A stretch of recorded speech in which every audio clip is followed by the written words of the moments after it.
have an important conversation about the intersection of macroeconomic policy and investment strategy. Our panel is titled, From Policy to Portfolio, Is Macro Driving Everything? In this session, our speakers will look at how macro trends move markets and affect our investments.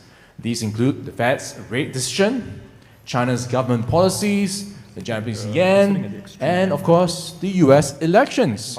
Now to moderate this insightful discussion, I'd like to invite from Endowus, he is the Chief Investment Advisory Officer, Hugh Chung. Please put your hands together for Hugh. Thank you so much, Hugh. Joining him is Ben Charlwong from INSEAD. He is the Assistant Professor of Finance. And of course, we have David Chow, Global Market Strategist for Invesco. And you've just seen Naveen Saigal from BlackRock. He is the Head of Fundamental Fixed Income for Asia Pacific. Thank you, guys. Thank you. Good afternoon. Can you guys hear us? Hi. Great. My name is Hugh Chung. I'm the Chief Investment Advisory Officer at Endowus. It's pretty hard to top the CPF panel that just happened, but we'll try our best. We have an esteemed panel today, from academic to portfolio strategists to fundamental investors, so you'll get a very good glimpse of the macro policy that's driving markets these days. But before we do that, I think we will start with a poll question. Is that right? All right. Okay, maybe, yeah, we're going to start with a poll question, and then we will go through intros of our panelists. And the question is, when will we see a US recession?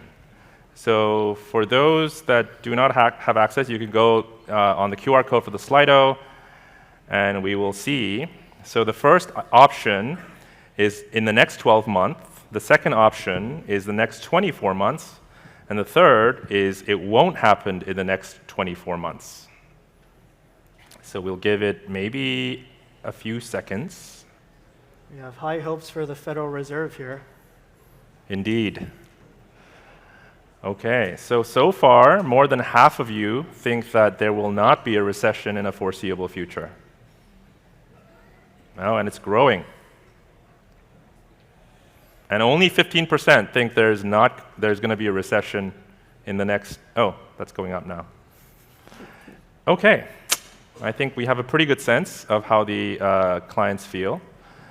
With that, I'd like to maybe give you a little bit of time to introduce yourselves, starting from Ben. Yeah, hi. Thank you for having me. My name is Ben. I'm an Associate Professor of Finance at INSEAD. I teach investments and asset management. Before that, I used to be at the National University of Singapore, teaching international finance to undergrad, master's, executive students.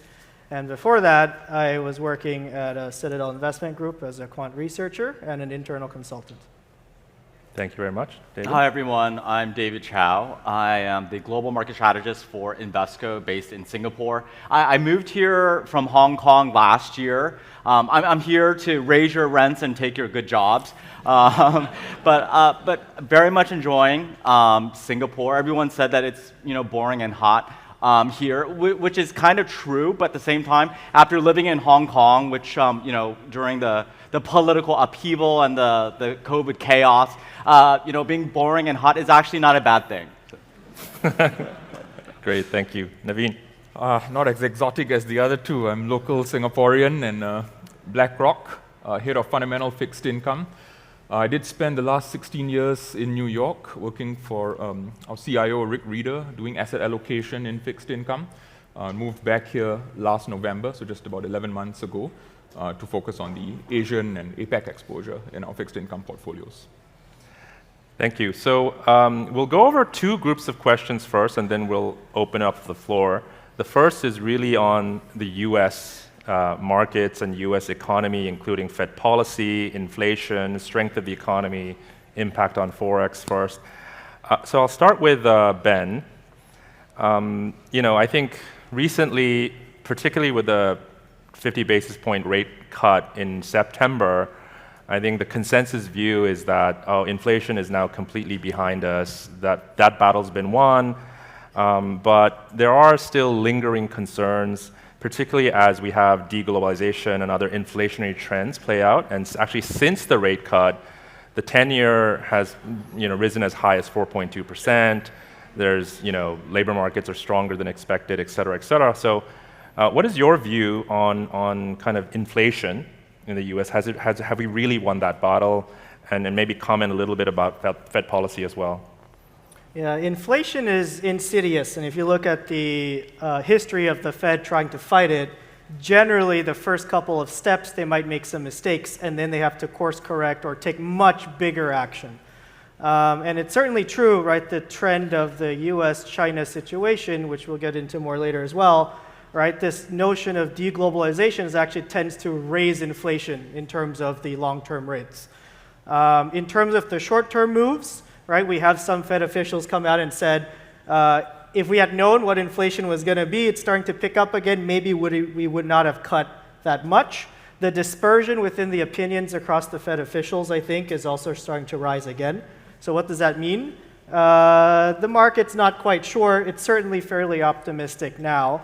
But there are a couple things going on. Okay, so starting next year, a big chunk of the interestingly termed Inflation Reduction Act is going to deploy about $2 trillion more of fiscal stimulus into the economy. Okay, $2 trillion is very hard to just flush into the system without moving prices. Okay. Really, the only way you're going to start to not push prices is if you get some other weakness in consumer spending, which we are kind of starting to see some in terms of credit card delinquencies and so on starting to rise. And if you look at the housing market, that also shows some signs of slowing down. But at the same time, if consumer spending falls and you're moving towards a recession and the employment numbers don't look so good, the Fed's more likely to cut even more. So that's kind of the hard battle that they're trying to do.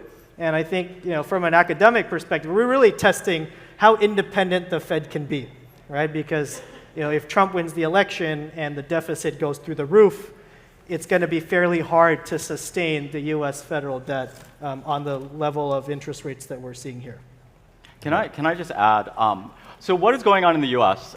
It seems like on a month-to-month basis, the markets are so schizophrenic, right? So 1 month it's like, oh no, the U.S. is falling into recession. The labor market is, showing significant cracks. And then the next month, we just vacillate back and say like, oh, there's such a resilient U.S. economy, So it's so confusing, right? But if I have to look at the U.S. economy over the past few years, it's been very resilient. We had 2 months of weak labor data, like in that late summer period, right? And then suddenly everyone was like, oh, worried that this is going to be a hard landing, a U.S. recession, coming through. That was an exception. Right, that was not the trend. The trend has been the U.S. economy has been very strong, very resilient. And so as we head into the end of the year, as we head into 2005, it's we're coming out with our outlook for next year, and it's almost like no landing or sticking the landing, or we're moving beyond the landing at this point. And so maybe growth is slowing down right now in the U.S. As we head into the final few months, but it's likely to accelerate next year. So just one point on the labor market situation, it's certainly true. And the reason we pay attention to non-farm payrolls is that we take out the seasonality of the farming industry, right? But the non-farm payrolls also includes the government sector. So if you want to get into this game of economic analysis, it's worth thinking about breaking up the different components, because it being an election year, a meaningful fraction of the employment numbers are actually coming from the government sector to assist with the federal election. So I'm not advocating, certainly as a finance professor, my suggestion has to be stay diversified, right, globally along all dimensions of risk. But indeed, the economic analysis, there's like some kind of patterns going on underneath what looks like still waters, I think. Great. With that, I'll hand it over to Navin on kind of what your views are on the strength of the economy as well. Like David was alluding to, that overall it's pretty resilient. I think that's generally the consensus that everyone thinks about. So what is your view? And also, what could change your mind about it? Like if it wasn't, like what would be the concerns? For sure. I think the two things that are underpinning the current strength, One is very well talked about, one is not that well talked about, and then I'll turn to the consumer. The first one being government spending. So when you're running a fiscal deficit of about 6 to 7% a year, it's pretty hard to recess an economy when the government is almost like a price indiscriminate source of demand, right? We find it hard to see a major recession. If anything, maybe possibility of a technical recession or shallow recession, but even that's looking pretty unlikely. I'd characterize, and we at BlackRock would characterize the US economy today more like a satellite, which doesn't land. There is a chance that it goes spinning off into orbit, and there are various reasons why it might do so. For example, an unsustainable fiscal deficit, as far as the eye could see. But the conversation between soft landing and hard landing may be the wrong analogy in this case. The second one is corporate spending. I think not that much analysis is done on just the sheer amount of R&D spending that's coming out of the US, right? To put some numbers on the page, US government R&D peaked around the time of the moon landing in the mid-1960s during the height of the Cold War. Ever since then, it has been on a steady downtrend to trough right around the 2010s. Many people have bemoaned that lack of forward-thinking R&D spending.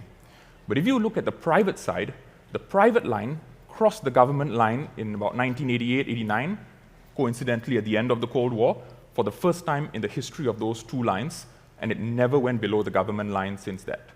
Today, private R&D spending is bigger than the government spending at the height of the Cold War around the moon landing. The Magnificent Seven alone spent $250 billion a year only on R&D, not even CapEx. That is almost the exact dollar amount that the government spends.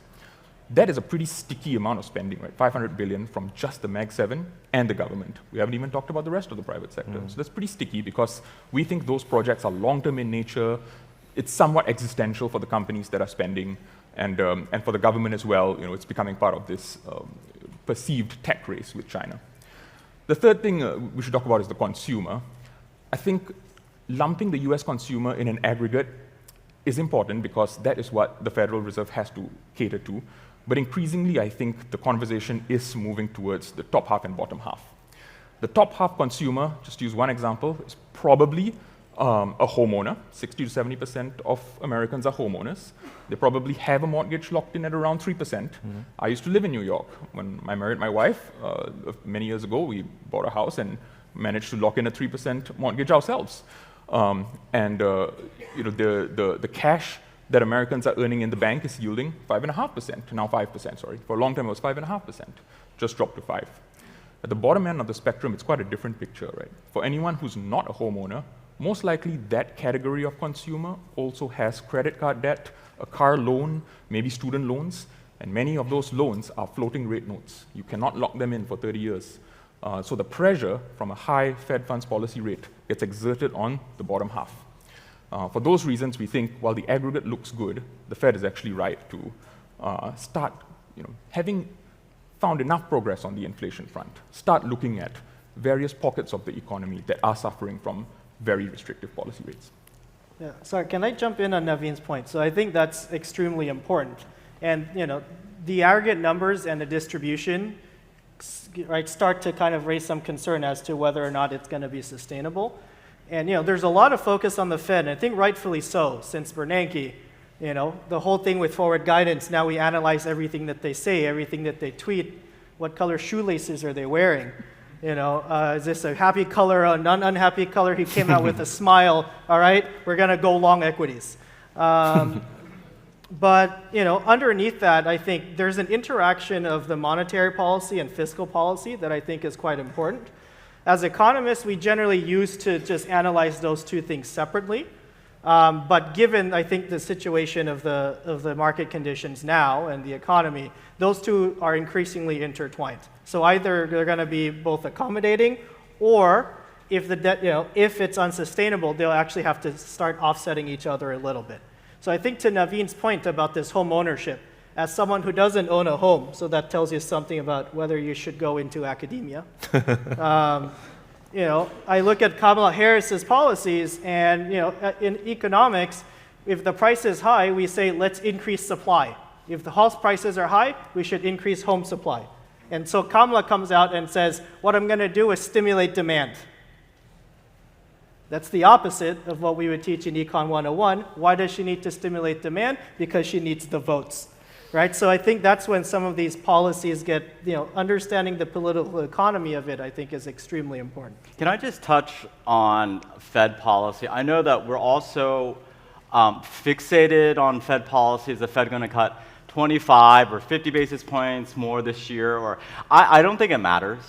I don't think it really matters to markets. Markets did really well over the past few years with rates being where they were, right? And I think that markets can continue to do well, even if we don't get rate cuts, because I think investors would rather be in a situation where the U.S. economy is booming with higher rates versus if the Fed is forced to cut rates because the economy is faltering, right?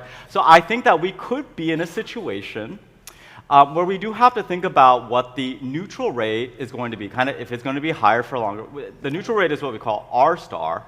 It's where the Fed's policy rate is neither restricting or expansionary, right?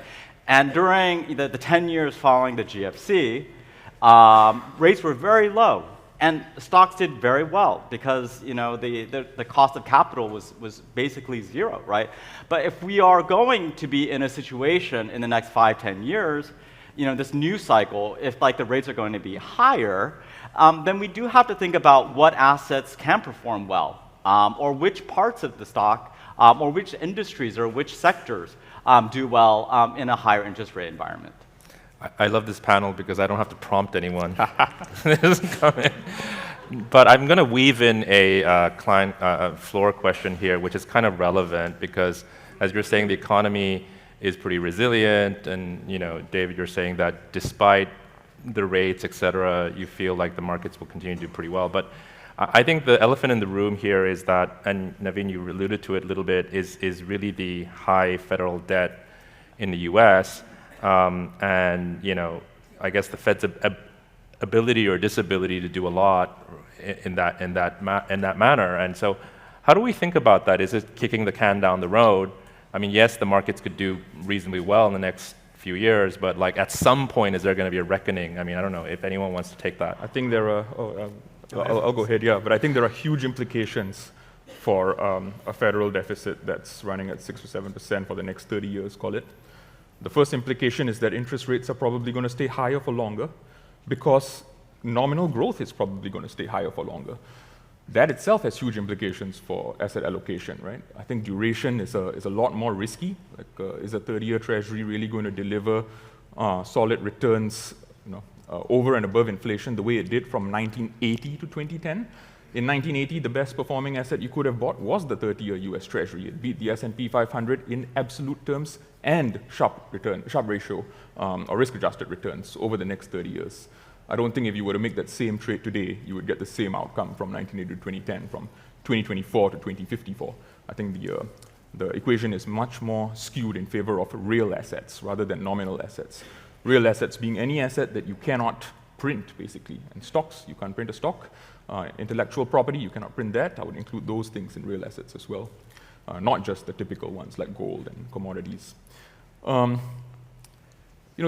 other thing about this deficit that I think is very important to understand is the amount is one thing, but I think people are too focused on the amount and not as focused on the second part, which is what is the money being spent on.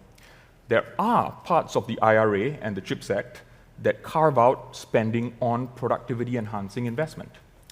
One of the ways to grow out of a deficit, and I'm not suggesting that this is our base case, but it is, you cannot assign a zero probability to this. Some probability must be assigned to the fact that there may be a tech revolution over the next 20 to 30 years. It cannot be zero. With the rate of spending that's going on, that is one piece of evidence that we'd like to see in order to assign some probability to the chance of a productivity boom, right? And that rate of spending is very high. Can I just say a few somewhat controversial things here? Number one, a significant portion of the American debt came during COVID, right? I think something like 40% of federal debt came during the lavish spending that the government utilized, both to develop the vaccine, but also cash handouts, But compared to China, which, I mean, they didn't spend barely anything, right? Except for these very complex testing, things. But there was no fiscal transfers to households. And if you want to compare where the US economy is compared to where China's economy is now, I think the answer is very clear. Like, there are instances where you just back up the truck, you load up, and you just spend, right? And I think COVID was a great lesson for all of us here, right? Yes, inflation went up. That's to be expected, right? But overall, the health of the American economy, it's a lot more robust and resilient. And there is an economic theory that, you can spend however much you want as long as the economy grows. Because why? The economic growth does kind of take care of, the interest bearing on the fiscal debt. And also, there is American privilege that foreigners buy American treasuries, right? So as long as that continues to be the case, where Asian investors are basically funding American spending, I think that that is the privilege that I think that that the Americans have, and maybe one day it will break down. But I think for now, these are the realities. So it's worth just to add a little bit of nuance. So I think what David said is exactly correct. Asia has been funding the United States deficit for a long time. Specifically, Japan has been the largest external holder of US debt, right? And we think it's a structural issue for them, or it's a structural decision for them to actually be financing the US. Okay? They're saving abroad in America. And hence, a weaker yen for Japan is actually not a huge problem. They boost their exports, and in fact, their returns in yen terms go up. Okay? They have a huge external portfolio. And I think the United States, to touch on Naveen's point, if it's true that they can grow out of the issues of the deficit and even with a fairly higher interest rate, specifically if they grow out of it through productivity growth, and we've seen the AI revolution come, it's dramatically impacted my day-to-day work. I hope it affects you in a positive way as well. If you do get this big productivity boost, which we haven't seen in a very long time, pretty much since the GFC in 2008, there's been very little TFP, total factor productivity growth. I'd even go a step further and say since the second industrial revolution. Oh, second? Okay, that's going far. I would call that way before my time. But if you see that, actually, productivity growth is somewhat deflationary, right? So some of this stuff that we're talking about may end up getting resolved, this kind of higher interest rate, if we're able to just produce so much more, so much faster, so much more efficiently at a lower cost, right? Because what's driving this higher for longer narrative is that the deglobalization forcing America to produce more stuff around America or only through its allies is going to be costlier than if you had produced it in China.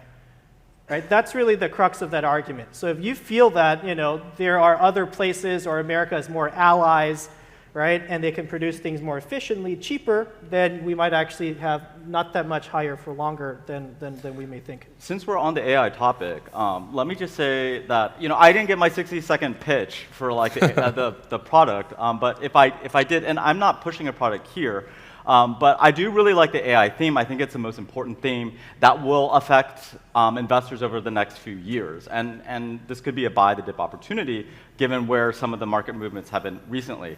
Let me just raise that historically, the adoption of new technologies, from one, the adoption speed is being expedited. So if you look at the first major technology that was invented, like the steam engine, it took something like 35 years for it to be put into full use. Whereas the most recent, the ICT, the information technology, the kind of the digitization of things, it took around 7 years to really take matter. And now with AI, we think that it'll be much more quickly expedited. Yeah, we haven't seen the productivity gains yet, but I think it's only been around for 2 to 3 years. It could take maybe another year or two, but I still think that AI is the most dominant investment theme for this generation. So before I move over to a different topic on Asia, which I was promising, just on the dollar, I think there's a few questions coming in as well on gold, being on, having done really well. Part of it is obviously the debasement of the dollar, monetary, etc. So I guess what is your view, anyone, on kind of the path of the dollar going forward? And then that kind of relates to gold as well. Happy Navin, you to wanna take chime it? in. Yes. Yeah. So I think there's a lot of things going on here. First of all, I think it's hard to replace the dollar in a number of respects. The US is still the largest economy in the world, and it often is the largest trading partner. China is, of course, becoming the largest trading partner for many economies at this point in time. I'm not necessarily sure if there are, countries have a lot of reserves in dollars. I'm not necessarily sure if they want to wholesale swap their dollar reserves for any other currency, gold included, as a commodity currency. But it might make sense to diversify a bit. Like a 6 to 7% fiscal deficit, as we mentioned, there is risk of it being unsustainable. The risk of being unsustainable versus a productivity boom that takes you out, it's not obvious which outcome the US is going to see, right? And I would say that two kind of speedometers on whether or not that rate of spending is unsustainable. One is inflation. So far, we're not seeing inflation, the speed limit being hit there. It's calmed down. The second one is for any credit investor here, and I spent the early years of my career as a credit investor, when the share of your expenses taken up by interest start becoming a larger and larger chunk of your total expenses, that is a sign of worry for a company and for a country. We've seen that in Sri Lanka recently and other countries that have faced some issues. And that is slowly starting to become an issue for the US, right? It's now reached about a 5% bill. 5% of nominal GDP is spent just on interest service cost. That, I think, is on an unsustainable trajectory. And that's part of the reason why I think the Fed cutting rates does help. A lot of US issuance is in bills. Did that kind of answer the question? Can I just touch on that? Yes, actually, China does more trade. China does more trade with countries around the world. I think with like 121 or 22 countries out of like 180, right? But the thing is, the RMB is not fully convertible, right? Yeah. So you can't go to your local bank and Papua New Guinea or Indonesia and then say like, oh, I want to exchange this, right? So most Chinese trade is still conducted in U.S. dollar, and a strong argument could be made that Beijing policymakers will never want the RMB to be fully convertible. But I think the question is on gold. So I don't think it's crazy for countries with a 90+% reserve balance in dollars to marginally shift towards gold. Well, I think it's completely different. Well, I'm actually quite bullish on gold because gold, you would think, usually has like a negative correlation with stocks, right? Because like, oh, when stocks go up, gold goes down, and people used to buy gold because it was like, oh, it's like a risk-off type of investment. But that really changed during COVID, right? Because now gold is now seen as like a risk asset. So when stocks go up, now gold is going up too, right? And I think it's possible because investors see gold both as kind of a diversifier, as a store of wealth. And initially it was central banks like Russia and the Chinese central banks that were buying gold.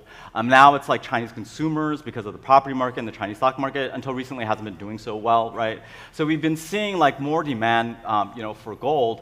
And I think that it kind of makes sense because to your point that maybe investors do want to start to diversify away from holding U.S. dollars. Yeah. So let me add. To add to David's point, if you're looking at the correlation of gold and stock returns, generally quite low over about a 30-year period. So some people also think, oh, gold actually hedges inflation. If you run a regression of gold returns on inflation, their correlation is about 0. They're like 0.06. It's actually very small. But it's also true during bad times, loosely defined, gold prices go up. And I think to David's point, there's some view now that gold is like a risk asset. Actually, if you run a regression of gold on something like a VIX, like a fear indicator, that actually loads up much more so than the level of returns itself. But just a question for both Ben, David, I think Navin alluded to that. Do you think there's a risk of the US dollar not being a base currency down the road at some point? Obviously has implications for Bitcoin and other things as well, but like do you think there's a risk for the US dollar from that perspective? I think the risk is much more than US policymakers like to believe, but I think it's also naive to operate in the model where China, Russia, India are going to get together and start their own club and assume that America is not going to respond strategically, right? The reason that America is the reserve currency now is because they dropped 2 nuclear bombs, right? And then after that, somehow managed to get the allies to come together and sign this deal, and then they broke the deal themselves. But because they're such an economic power, this goes back to David's point, everyone wants to trade with America. So if America gets to run a very long-term net export deficit, meaning they're net importers, people will want to hold their currency, and that's going to be quite hard to take away. Yeah, that's a really good point, because even though China does more trade with more countries than the US, it's the Chinese are selling stuff to people. So we all know if you're the buyer, you tend to have the money, right? So you can dictate the terms of the trade, right? So until China like kind of flips that around and then really the world's largest consumer base, and actually that net trade surplus goes to a trade deficit, then they'll have more power, I think, to really challenge the greenback. So I think that's a good segue into moving into China. So we talked about it in earlier panels as well. China has come out with some very interesting policies recently. Sustainability of this kind of trajectory. I know, earlier on people were excited, then people wanted to see the actual substance, and the general view is that there's going to be more to come. You want to take this, Navin? Sure, yeah. So I did some research on non-performing loans in the Chinese financial system, and we had estimated that they were understated by about 5 times. So there's about $1 trillion of bad loans already in the Chinese banking system, if we believe our data. Which you should all be fairly suspicious of Chinese data, especially Chinese government data. So this is already after some massage, right? It still seems like there's like 5 times, it's 5 times as bad as they reported. It's fairly hard to make that go away in the financial system, but $1 trillion here and there, I think, is still within the borrowing capacity of the central party, the federal government. So I used to think it's a much bigger deal, and then when I started to look more at the government's balance sheet, I thought that maybe they can get away with it. I have a feeling you guys have a view well, as I know well. that you are broadcasting this on the internet, so I just want to say on behalf of the panel that we love China, that we love Xi Jinping, and I'm glad that, the long reach of the CCP does not reach to Singapore. It'd be different if we were sitting in Hong Kong. Yes, please. I want to keep my visa. But let me just say, it's been a torrid few years to be an investor in China, right? I think that many of us have had a very challenging time, right? Chinese stocks are, up until recently, they were down 70% from their high, right? If that happened to the US stock market, that would have resulted in significant turbulence, both from a social, and political perspective. So I think the hurdle is quite high for investors to jump back into the Chinese market, right? They've gotten burned. We've seen some false dawns before. The most recent significant leg up that we saw in Chinese markets, I don't think that many people made money from it, right? Because by the time you put in your buy order, the stock price or the ETF price, had jumped significantly, right? So instead of like catching a falling knife, it's like I don't know what's the opposite of trying to grab something on its way up. But then significant stock market volatility, that's not necessarily a welcome type of characteristic that you want to see. Ultimately, you want to see how like fundamentals are driving stock price movements, right? I mean, if we look at fundamentals, the economic fundamentals in China have deteriorated to a level that has warranted significant stimulus from the government. And the stock market is moving, on this, whether if it's, hedge funds covering their shorts or momentum investors trying to, catch the ride up. I think that there's still, it bears watching, right? But ultimately, investors have been underweight the Chinese market for some time now. And as the world's second largest economy, whether you make money or not, it's still prudent to be involved, or still prudent to be monitoring what's going on in China. So building on that, one of the questions that we get a lot, and quite frankly, because US has been the dominant market and probably will continue for at least some time, is what else can we invest in? And China has been the alternative for a lot of people. There's Europe, Japan, obviously, but India has been a very strong market. Navin, do you think it'll continue? And is it relevant for most people? For sure. There's a lot to say about India as well. So I was just there last month, actually. And a number of things struck me. First, there are very few countries in the world where you can expect or forecast a 7% growth rate into perpetuity. Having said that, I will note that this is actually a few percentage points below China in China's same phase of growth. So comparing GDP per capita to GDP per capita, China and India, India is lagging behind. That would be probably one of the biggest reasons to say that India is underperforming potential. Nonetheless, in the world today, there are very few countries at 7% growth. There are also very few countries in that category of high growth where inflation is at or below the central bank's target. When you think about countries running on a hot growth trajectory, the Western countries come to mind where inflation is actually above central bank targets and coming down. But in India, it's at the target or below. So for asset allocators, this is actually a mix of economic data that supports the entirety of the capital stack. Indian government bonds at almost 7%, that's okay. Inflation's at 4%. You can clip a almost 3% real yield in India. But for stock investors, 7% real growth plus a 4% inflation, 11% nominal growth, that's really good for your top line, if you're an equity index investor. So then you got to go on to other factors, fundamentals being good for basically the broad capital stack, other factors like technicals, positioning, and valuation. I would say on that front, the bond market looks more attractive. Index inclusion is a thing that's just come up recently in the last few months, and we think that there's a long tail of demand as India gets included to more indices, including the global aggregate eventually when it does. Right now, the indices are generally on the smaller side, and already we're seeing some pickup in interest for Indian government bonds. But the last one I'll say is something right in the middle that's not had a lot of attention that I discovered on my recent trip, which is the objectives in the country, the national objectives around renewables. So India, one of their weak Achilles heels spots is the oil import, hydrocarbon imports. That's a hefty bill they have to pay. Yet it is one of the countries with the most sun and the most wind. So on the renewable front, they have a long trajectory of growth and a national agenda to build out the renewables. And a lot of that is going to be funded in the credit market and the private credit market. I think those are some of the best opportunities. I like Indian stock. They're the only stocks that outperform the S&P over the past 20 years. Okay, Indian stocks, right? They're expensive, but you just kind of buy and you just close your eyes and you hold them. But you have to be sure to close your eyes because there are a couple years that were painful. Yeah. Okay, in the interest of time, I'm going to try to summarize it, but I'll have a last-minute speed question. But to summarize, and correct me if I'm wrong, on the U.S. economy is still strong. We're seeing some slowdown, but it's resilient. Fed has broadly done a pretty good job. Inflation is kind of coming down. You guys just stay in the market and be invested.